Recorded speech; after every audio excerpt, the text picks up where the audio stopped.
Slogan আছিল খালি 7 up 7 up, বুঝতে তো পারা কি খারে ইঙ্গিত করি আমরা এটা করছি।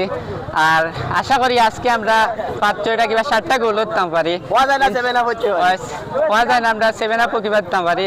সো আজকে যে সব আমরা লোকে আসলা সবরে ধন্যবাদ, আমার লাগে এত সুন্দর একটা র্যালি আয়োজন করছি। আর 7 আপের লগে তো মোকাবেলা হইব, দেখা হইব। গতবার আমরা কাপ নিছি, এবার ইনশাল্লাহ কাপ নিবো, তাদেরকে আমরা আনন্দ মিছিল দিলাম, এবার ইনশাল্লাহ কাপ নিবো। Vamos Argentina! প্রত্যাশা তো অবশ্যই আমরা মেসিরে লইয়া, আর খালি নট অনলি মেসি, আমরা সব প্লেয়ারের পারফরমেন্স আপনারা এবার দেখছেন। আর যেহেতু আমরা বিশ্ব চ্যাম্পিয়ন ও রানিং চ্যাম্পিয়ন, সো আমরা লইয়া তো আর কোনো কথা হইতে পারে না।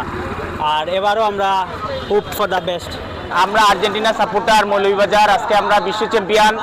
আর্জেন্টিনা বর্তমানে বিশ্ব চ্যাম্পিয়ন রয়েছে, এইবারও আমরা আশাবাদী আর্জেন্টিনা বিশ্ব চ্যাম্পিয়ন হবে এবং সেই লক্ষ্যেই আজকে মৌলভীবাজারে আর্জেন্টিনার সাপোর্টাররা আজকে এই আয়োজন করেছে এবং আপনারা দেখেছেন স্বতঃস্ফূর্তভাবে এখানে আর্জেন্টিনার সাপোর্টাররা অংশগ্রহণ করেছে এবং আমরা আশাবাদী এইবারের বিশ্বকাপও 2022 সালের মতো এইবারের বিশ্বকাপও আর্জেন্টিনা জিতবে।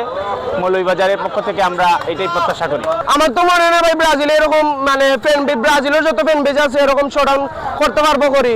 আর ব্রাজিলের সমর্থক এটা কিতাব হইতাম, এটা তো সব সুর, এটা গর্তর ভিতরে যে আমাইছে, গর্তর ভিতর থেকে তো বারোরই না, তার খালি একটাই চিনে 6টা গোল প্লাস চিনে। যদি আর্জেন্টিনা আরে তে মেসি নেই, জিতলে মেসি আছে, এটা তারা স্বীকার করতে রাজি হয় না যে তারা যদি আরে আমরা নেইমার আসিল না হেন তেন।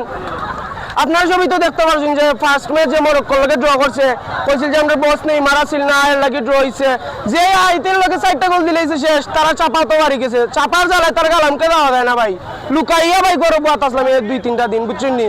তখন যেটা আমি ব্রাজিল সমর্থক ভাই বোন যারা যারা আছেন সবাই কইতাম চাই, পারেন যদি ওরকম একটা আয়োজন করিয়া দেখায়।